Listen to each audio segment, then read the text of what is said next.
Hello students, good morning. जय श्री कृष्णा, राधे राधे। चलो जी, बात करते हैं अपन। वो क्वेश्चन आप लोग कंप्लीट कर लेना जो मैंने उस दिन आप लोगों को बीच में छुड़वा दिया था, ठीक है। सुपरपोजिशन थ्योरम के अकॉर्डिंग उस क्वेश्चन को कंप्लीट करना। आंसर को अगर कंप्लीट नहीं होता है तो हम हैं फिर करवाने के लिए, जहाँ तक है आप लोग कोशिश ट्राई करना, ठीक है। उसके बाद अपन एक क्वेश्चन लेते हैं कि परिपथ के जेड प्राचल ज्ञात करो, ठीक है। क्या करना है? परिपथ के जेड प्राचल ज्ञात करो। देखो जी, क्वेश्चन अपना आता है परिपथ के जेड प्राचल ज्ञात करो, और ये क्वेश्चन आप लोगों के बहुत बार आ चुका है। आप लोगों को जेड प्राचल दे देगा, उससे आप लोगों को ये भी पूछ सकता है कि वाई और एच प्राचल भी आप लोग ज्ञात करो। पहले अपन बात करते हैं कि जेड प्राचल कैसे निकालते हैं, फिर उसी से अपन क्या निकालेंगे, वाई और एच प्राचल भी निकाल लेंगे। तो चलो आ जाओ, अपने पास एक परिपथ है, देखो ये लो,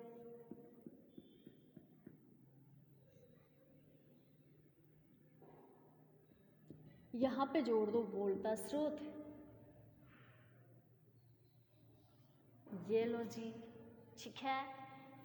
यहाँ पे भी जोड़ दो एक प्रतिबाधा एलो, ये क्या V2, ये लो, क्लियर है। ये कौन से सिरे हैं, आउटपुट के 2 एंड ये कौन से सिरे हैं 1 1, ओके। यहाँ पे क्या है, धारा कौन सी प्रवाहित हो रही है यहाँ से, I1। इसको क्या नाम दे दोगे प्रतिबाधा को, Z1, Z2 and ZA3, clear है। और यहाँ से जब वोल्टा दे रहे हैं तो धारा कौन सी डायरेक्शन में होगी, इस वाली डायरेक्शन में। ये क्वेश्चन आप लोगों को दे दिया मान लो एग्जाम के अंदर, बहुत बार आ चुका भी है आप लोगों के। क्या बोल दिया, परिपथ की जेड प्राचल ज्ञात करो, और ये क्वेश्चन आंसर आपको परिपथ ऐसे बना के दे दिया। अब पूछेगा कि जेड प्राचल ज्ञात करो, ठीक है। तो फ्रॉम इक्वेशन जेड प्राचल इक्वेशन, चलो स्टार्टिंग करते हैं इसके आंसर की अपन।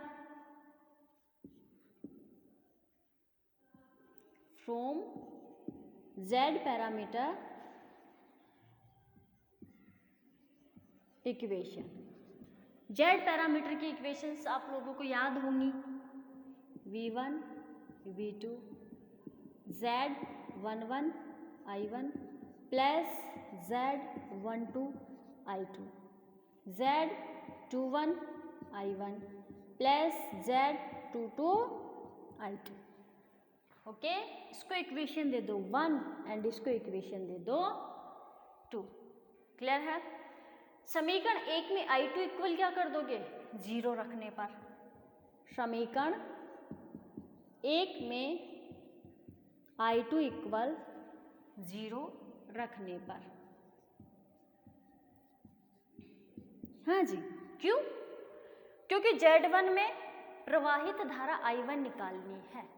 क्या करनी है, क्यों करेंगे इक्वेशन 1 में I2 इक्वल 0, क्यों? क्योंकि परिपथ में Z1 में प्रवाहित धारा I1 निकालना है अपने को। एक बार क्या निकालनी है, I1 निकालनी है, इसलिए अपन क्या कर देंगे, I2 को 0 कर देते हैं। तो चलो आ जाओ 0 कर देते हैं।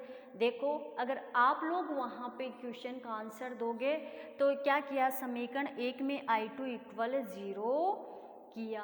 अगर 0 किया है आप लोगों ने तो यहाँ पे भी इस I2 को क्या करोगे, 0 से रिप्रेजेंट करके फिर आप डायग्राम बनाओगे। यहाँ पे डायग्राम के आगे आप क्या करोगे, आंसर लिखोगे। याद रखना कि यहाँ पे क्या करोगे, अगर I2 इक्वल 0 रखा किया है तो इस डायग्राम में भी आप लोग I2 इक्वल 0 रख के यहाँ डायग्राम बनाओगे, फिर ये वाली वैल्यू इसके अंदर पुट करोगे।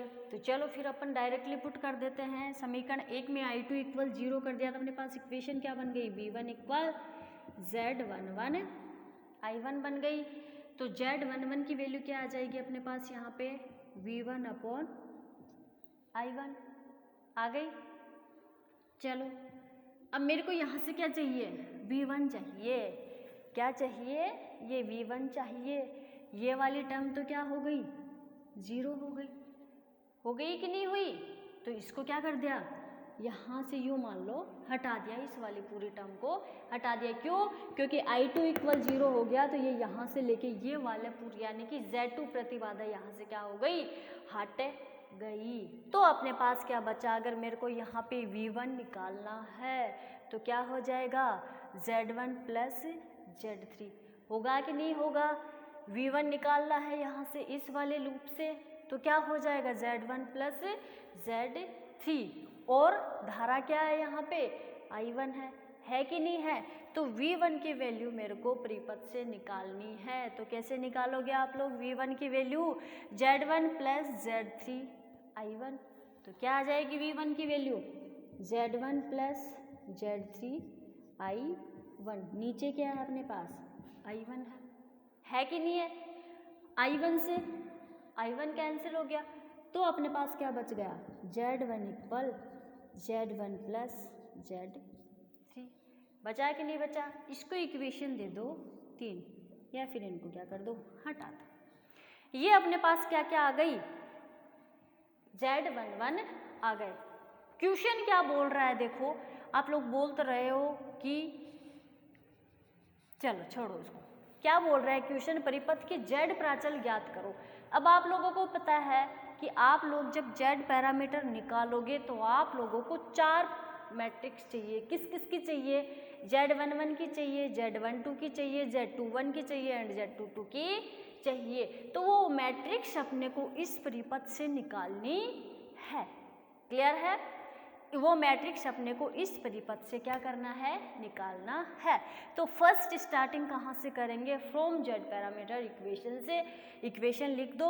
इक्वेशन 1 में I2 = क्या कर दोगे, 0 कर दोगे। अगर 0 कर दिया तो ये वाली Z2 जो प्रतिबाधा है ये यहाँ से क्या हो जाएगी, हट जाएगी। तो इक्वेशन अपनी बनेगी, इक्वेशन 1 में I2 = 0 रखने पर क्या बन जाएगी, Z11 = V1/I1। अब इस V1 की वैल्यू आप लोगों को कहाँ से चाहिए, उस सर्किट से चाहिए, उस परिपथ से चाहिए, उस नेटवर्क से चाहिए।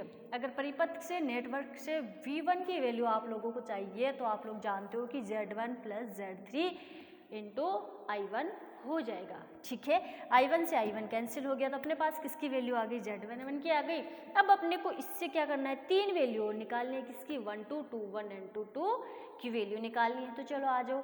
अब क्या करेंगे, समीकरण 2 में क्या करेंगे, I2 = 0 रख देंगे। क्या कर देंगे, समीकरण 2 में I2 = 0 रख देंगे, तब अपने पास किसकी इक्वेशन आएगी, Z21 की आ जाएगी। तो चलो समीकरण 2 में I2 = 0 रखने पर, ये लो जी, I2 = 0 रख दोगे समीकरण 2 में तो आप लोगों के पास क्या आ जाएगा, V2 = Z21 I1।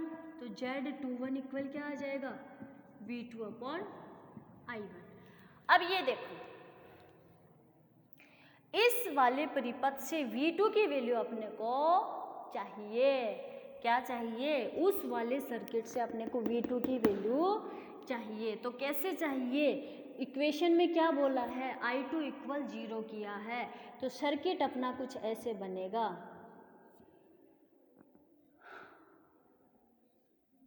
ये क्या है अपना, V1 है, चलने दो एक बार ऐसे ही इसको। ये लो जी, अगर इसमें I2 = 0 कर दिया तो ये वाली पूरी टर्म तो रहेगी नहीं ना, नहीं रहेगी। तो ये क्या हो जाएगा, V2, और ये लो जी, ये क्या है, Z3, और ये Z1, और ये क्या है, I1। क्लियर है। अब ये बोल रहा है कि मेरे को ये इस V2 की वैल्यू चाहिए कि नहीं चाहिए, चाहिए। तो देखो, ये V2 के समांतर कौन सी प्रतिबाधा है, Z3 प्रतिबाधा है, और ये कौन सी प्रतिबाधा है, Z1 प्रतिबाधा है। तो यूँ मान के चलो कि ये जो V2 के जस्ट सामने या फिर V2 के समांतर क्रम में जो जुड़ी हुई प्रतिबाधा है वो कौन सी है, जस्ट सामने Z3 प्रतिबाधा है। और Z3 के सिरों पर धारा कौन सी बह रही है, I1 बह रही है। यहाँ पे Z2 को तो अपन ने क्या कर दिया 0, कैसे, क्यों, क्योंकि I2 इक्वल अपन ने क्या पुट किया यहाँ पे 0 पुट किया, तो ये Z3 प्रतिबाधा तो यहाँ से हट जाएगी। अब वैल्यू किसकी चाहिए अपने को, इस V2 की वैल्यू चाहिए। कैसे निकालोगे, इस V2 के जस्ट सामने कौन है, कौन सी प्रतिबाधा है, Z3 प्रतिबाधा है। Z3 के सिरों पर कौन सी धारा बह रही है, यहाँ से I1 बह रही है। तो क्या V2 की वैल्यू अपन ऐसे लिख सकते हैं Z3I1। बताओ लिख सकते हैं कि नहीं लिख सकते। V2 की वैल्यू क्या लिख देंगे Z3I1। ठीक है, चलो आ जाओ। तो फिर इस V2 की वैल्यू अपन रख देते हैं यहाँ पे Z3I1। Z3I1 upon I1 cancel हो गया। Z21 इक्वल क्या आ गया अपने पास Z3। आया कि नहीं आया, आ गया। इस पे इक्वेशन क्या दे दोगे 4 दे दोगे। चलो वैल्यू किसकी किसकी निकाल ली, 2 वैल्यू निकाल ली, किसकी Z11 एंड Z21। ये क्या कब निकाली अपन ने, जब अपन ने समीकरण 1 में I2 इक्वल 0 रखा। अब अपन क्या करेंगे इक्वेशन 1 में, इस इक्वेशन 1 में I1 इक्वल क्या करेंगे 0 रखेंगे, तब अपने पास किस किस की वैल्यू आ जाएगी। देखो यहाँ पे एक आ जाएगी Z12 की और एक आ जाएगी अपने पास Z22 की। तो चलो फिर निकाल लो, देखो देखते हैं क्या होता है। भाई ये क्या हुआ ऐसे, चलो देखते हैं। हाँ जी, समीकरण 1 में I1 इक्वल 0 रखने पर, समीकरण 1 में I1 इक्वल 0 रखने पर, चलो I1 इक्वल 0 रख दोगे तो क्या आ जाएगा V1 equal Z12 I2। Z12 equal क्या हो जाएगा V1 अपॉन I2। ठीक है, क्या इक्वेशन बनी Z12 equal V1 upon I2 equation बनी। अब क्या बोल रहा है I1 इक्वल 0 रखा है। अगर I1 इक्वल 0 रखोगे तो क्या ये वाली धारा ये वाली प्रतिबाधा आएंगी कि नहीं आएंगी। I1 इक्वल 0 रखा है तो ये वाली प्रतिबाधा भी कितनी हो गई 0 हो गई। तो डायग्राम देखो कैसे बनेगा इसका, ये लो ये क्या है V2 है और ये कौन सी प्रतिबाधा है Z3 है। इसके सिरों पे कौन सी वोल्टा थी V1 थी। तो चलो फिर चलने दो इसको। एलो जी, ये Z2 एंड ये Z3, ये V1। वैल्यू किसकी चाहिए V1 की चाहिए। यहाँ से धारा कौन सी प्रवाहित हो रही है V2 वोल्टा स्रोत के कारण कौन सी धारा प्रवाहित हो रही है I2 हो रही है। अब मेरे को यहाँ पे V1 की वैल्यू चाहिए। जैसे अपन ने इसके अंदर V2 की वैल्यू निकाली थी वैसे ही अपन इसके अंदर क्या करेंगे V1 की वैल्यू निकालेंगे। V1 के जस्ट सामने कौन सी है, कौन सी प्रतिबाधा है Z3 है। Z3 के सिरों पर कौन सी धारा प्रवाहित हो रही है I2 प्रवाहित हो रही है। तो क्या अपन V1 की वैल्यू यहाँ पे पुट कर सकते हैं Z3I2 कर सकते हैं कि नहीं कर सकते, कर सकते हैं। तो पुट कर दो फिर यहाँ पे Z3I2 अपॉन I2 से I2 कैंसिल हो गया। तो Z12 इक्वल क्या आ गया अपने पास Z3। इसको भी इक्वेशन क्या बोल दोगे 5 बोल दोगे। ओके जी, अब अपन क्या करेंगे समीकरण 2 में I1 इक्वल क्या कर देंगे 0 पुट कर देंगे। चलो समीकरण 2 में I2 इक्वल 0 रखने पर रख दो I2 इक्वल 0 तो V2 इक्वल कितना हो जाएगा, सॉरी I1 इक्वल 0 रखेंगे तो फिर Z22 I2। तो Z22 इक्वल कितना हो जाएगा V2 अपॉन I2। अब मेरे को यहाँ पे V2 की वैल्यू चाहिए, ये वाली वैल्यू चाहिए। तो क्या हो जाएगा Z2 प्लस Z3 I2। ठीक है, क्या हो जाएगा Z2 प्लस Z3 I2 होगा कि नहीं होगा, होगा। तो लो Z2 plus Z3 I2 upon I2 से क्या हो गया, I2 कैंसिल हो गया, तो Z22 इक्वेशन इक्वल क्या बचा अपने पास, Z2 प्लस Z3। ये लो, इसको इक्वेशन नंबर दे दो 6। अब अपने को क्या चाहिए थे, ये चारों मैट्रिक्स ही तो चाहिए ही, ये चारों मैट्रिक्स की ही अपने को क्या थी, ज़रूरत थी। तो क्या कर दिया अब अपन ने, यहाँ पे Z पैरामीटर निकाल लिया।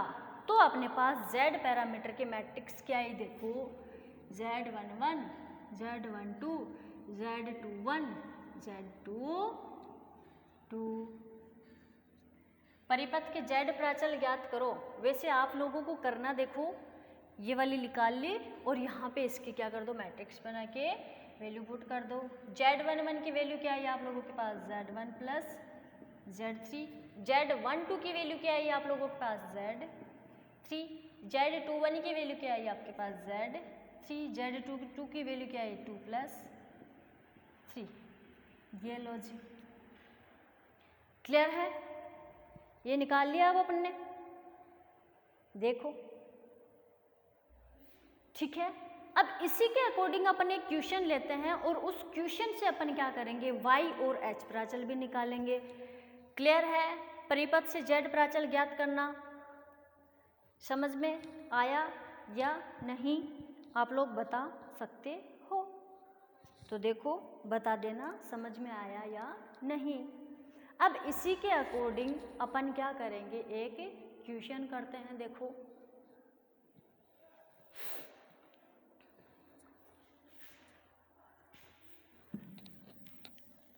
चलेंगे स्पीड में भी चलेंगे, देखो बहुत जल्दी हो रही है ना आपको,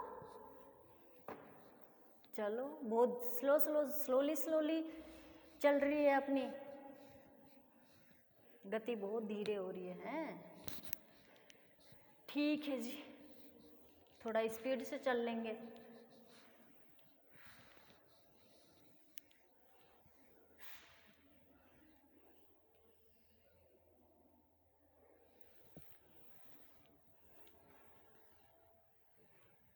ये लो जी, क्वेश्चन करते हैं। परिपथ से क्या करना है अपने को, Z, Y व H प्राचल ज्ञात करो। क्या करना है, परिपथ दे दिया, परिपथ से Z, Y व H प्राचल ज्ञात करो।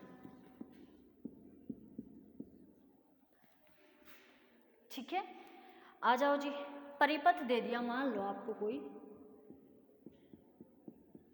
ये लो,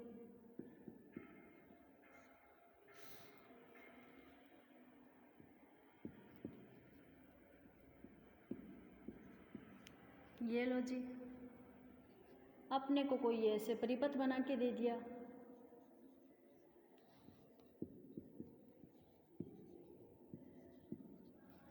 ठीक है, Z1 इक्वल दे दिया आपको 1 ओम, सॉरी, Z2 इक्वल कितना दे दिया, 3 ओम, Z3 इक्वल कितना दे दिया, 4 ओम। ठीक है, ये इधर धारा कौन सी है, I1, इधर धारा कौन सी है, I2। ओके, अब क्या बोल दिया कि इस वाले परिपथ से आप लोग क्या करोगे, Z प्राचल ज्ञात करो, Y भी ज्ञात करो और क्या करो, H प्राचल भी ज्ञात कर। चलो आ जाओ, डायरेक्टली ही अपन लिख रहे हैं, कोई टेंशन नहीं है अपने को। चलो अपन ने पीछे वाले Z प्राचल के अंदर क्या किया था, देखो Z11 क्या निकाला था अपन ने। आप लोग सीक्वेंस वाइज लिखोगे, ये नहीं है कि मेरी तरीके से ही लिखोगे।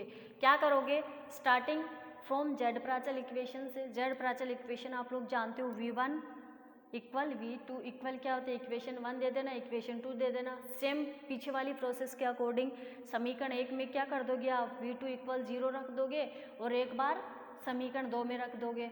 ऐसे करके चलो अपन बात करते हैं, देखो सॉरी I2 = 0 रखने पर, ठीक है। वहाँ पे अपन ने Z11 की वैल्यू क्या निकाली थी, देखो क्या आई थी अपने पास, Z1 प्लस Z3, ये वाली वैल्यू निकाली थी कि नहीं निकाली थी। अरे भाई पीछे अभी जस्ट पढ़ के गए हैं Z प्राचल, तो उसके अंदर अपन ने ये Z11 इक्वल वैल्यू निकाली थी कि नहीं निकाली थी, निकाली थी। तो क्वेश्चन भी क्या बोल रहा है कि इसकी क्वेश्चन के अंदर भी आप Z, Y व H तीनों प्राचल क्या करोगे, ज्ञात करो। तो Z11 अपने पास क्या आ जाएगा, Z11 की वैल्यू कितनी है 1 प्लस Z3 की वैल्यू कितनी है 4, तो ये कितना हो गया 5। अरे भाई ये Z1 कितना है 2 ओम है, यहाँ पे कितना करोगे 2 ओम कर दो, तो फिर यहाँ पे 2 कर दोगे तो यहाँ पे कितना आ जाएगा 6। चलो अब क्या करेंगे, Z11 आ गया, ये डायरेक्ट कर रही हूँ मैं, पर आप लोग सीक्वेंस वाइज करोगे। Z11 निकालोगे अकॉर्डिंग टू प्रोसेस, Z21 निकालोगे, Z12 निकालोगे, Z22 निकालोगे अकॉर्डिंग टू प्रोसेस। ओके, ये नहीं है कि डायरेक्टली लिख दिया, आप लोगों को फॉर्मूला याद है तो ना, कतई नहीं। तो ये क्या है Z11 निकाल लिया। अब अपन क्या निकालेंगे, Z21 इक्वल क्या था, Z3 आया था कि नहीं आया था, आया था। तो Z21 इक्वल क्या हो जाएगा, बस वैल्यू ही तो रखनी है। ये लो इसका आंसर है, ये लो इसका आंसर, ठीक है। ओके, अब क्या करोगे, Z22 निकालो, क्या निकालोगे, Z22 निकालोगे। Z22 क्या आया था अपने पास, Z2 प्लस Z3 आया था कि नहीं आया था। तो Z2 की वैल्यू क्या है आपके पास 3 प्लस 3 की क्या है 4, तो क्या आ गया 7 आम। अब अपने को क्या चाहिए 1 2 और चाहिए भाई, क्या चाहिए 1 2 और चाहिए। चलो 1 2 क्या था Z3, तो ये क्या था 4 ओम। ये लो, ये अपन ने कौन सी की बात कर दी, Z पैरामीटर निकाल लिया, ठीक है। अब इन्हीं से अपन चारों से क्या करेंगे, Y प्राचल निकालो। क्या करो, Y प्राचल निकालो। तो Z1 इसकी मैट्रिक्स क्या बन गई अपने पास, Z11 Z12 Z21 Z22। ये लो Z11 की वैल्यू क्या आई आपके लोगों के पास, देखो 6 अपने पास क्या आई, ये लो। Z12 की वैल्यू क्या आई 4, Z21 की वैल्यू क्या आई आपके पास 4 एंड Z22 की वैल्यू क्या आई 7। ये लो जी, ये अपन ने क्या किया Z पैरामीटर निकाला। अब ऐसे ही अपन क्या करेंगे, इसी से Y पैरामीटर, पहले डेल Z निकालो भाई, यहाँ से क्या निकालोगे डेल Z निकालोगे, तो कैसे भूल गए, क्या आ जाएगा 42 माइनस 16, तो क्या आ जाएगा 26। ये लो डेल Z की वैल्यू अपने पास क्या आई 26, क्यों, क्योंकि अब अपने को आगे चाहिएगी। देखो अब यहीं से अपन क्या कर लेते हैं Y पैरामीटर निकाल लेते हैं। तो आप लोग जानते हो Y पैरामीटर क्या होता है, Y11 Y12 Y21 Y22। ये लो, अब क्या होता है देखो, del Z upon del Z, ठीक है। किसका उल्टा कर दोगे, Z22, इसको ऊपर ले जाओगे, इसको इसके बराबर में रख दोगे, तो क्या आ जाएगा माइनस Z12, ठीक है। यहाँ क्या आ जाएगा Z21 Z11। या तो ये आप लोग मैट्रिक्स याद रख सकते हो, या फिर क्या कर लोगे इसी से निकाल सकते हो। क्या किया, डेल Z अपॉन में क्या कर दिया, ये जो 22 है ये यहाँ लिख दिया, और ये यहाँ ले आए, ये यहाँ ले आए, और ये यहाँ ले आए। निकाल सकते हैं कि नहीं निकाल सकते, निकाल सकते हैं। तो फिर आ जाओ इक्वल में, डेल Z22 की वैल्यू क्या है देखो 7, अपॉन में क्या है डेल Z की वैल्यू 26। ओके, Z12 की वैल्यू क्या है, -4, माइनस चल रहा है, अपॉन 26। ओके, Z21 की वैल्यू क्या है, 4, -4 अपॉन डेल जेड की वैल्यू कितनी है, 26। Z11 की वैल्यू कितनी है, 6 अपॉन 26। ये लो, ऐसे ही अपन क्या कर लेंगे, H11 पैरामीटर निकाल लेंगे, H11, H12, H21, H22। ठीक है, अब ये क्या होता है आप लोगों को पता है, क्या होता है, Z22 अपॉन Z22, देखो 22, ये क्या होगा, del Z,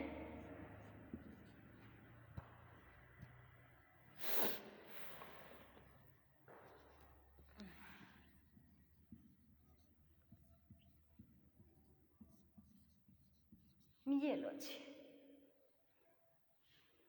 Z12 minus Z21, और ये क्या होता है, 1 अपॉन में होता है, तो कुछ नहीं है, देखो डेल जेड की वैल्यू क्या है आप लोगों के पास, 26 अपॉन Z22 की वैल्यू क्या है आप लोगों के पास, 7।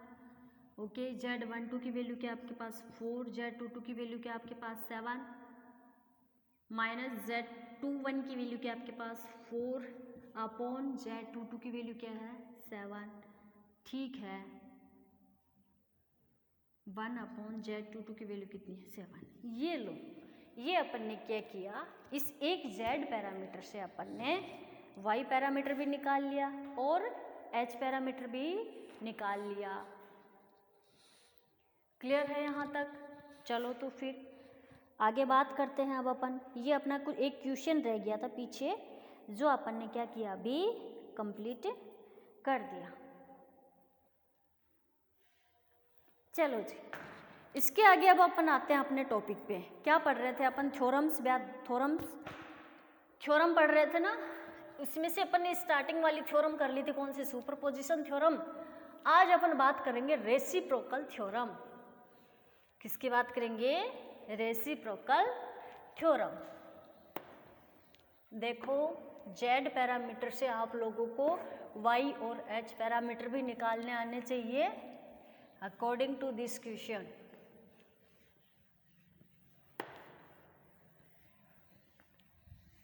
आ जाओ जी, अब अपन बात कर लेते हैं अपने थ्योरम की। आ जाओ, पारस्परिकता की प्रमेय समझा देते हैं। आज की अपनी पारस्परिकता की प्रमेय होती क्या है, कल आते ही उसको कर देंगे। कितने मिनट में, 5 मिनट में। चलो, हेडिंग है अपनी नेक्स्ट थ्योरम की, पारस्परिकता प्रमेय। ये लो जी, रेसिप्रोकल थ्योरम।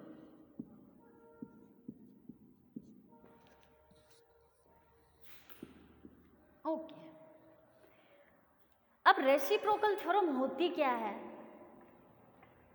यदि किसी परिपथ में रेखीय प्रतिबाधा उपस्थित हो, क्या बोलती है रेसिप्रोकल थ्योरम, कि यदि किसी परिपथ में रेखीय प्रतिबाधा उपस्थित हो और उस परिपथ के किसी एक लूप में वोल्टा स्रोत E हो, तो उसके कारण दूसरे लूप में प्रवाहित धारा क्या होगी, I होगी। क्या बोल रहा है, आई रिपीट, यदि किसी परिपथ में रेखीय प्रतिबाधा हो, उपस्थित हो और उस परिपथ में किसी एक लूप में वोल्टा E हो, तो उसके कारण दूसरे लूप में प्रवाहित धारा क्या हो जाएगी, I हो जाएगी। अब यदि वोल्टा स्रोत दूसरे लूप में लगा दें, एक तो पहले से लगा हुआ है, उस वोल्टा स्रोत के कारण दूसरे लूप में धारा क्या होगी, I होगी। अब इस दूसरे वाले में भी वोल्टा स्रोत लगा देते हैं, तो इसके कारण इस वाले लूप में भी धारा क्या होगी, I होगी। यही अपनी क्या है, रेसिप्रोकल थ्योरम है। करना क्या है अपने को, इस परिपथ में अपन जो धारा निकालेंगे, इस परिपथ में भी वो धारा क्या आनी चाहिए, जो इस परिपथ में धारा आई है वो वाली इस परिपथ में भी आनी चाहिए।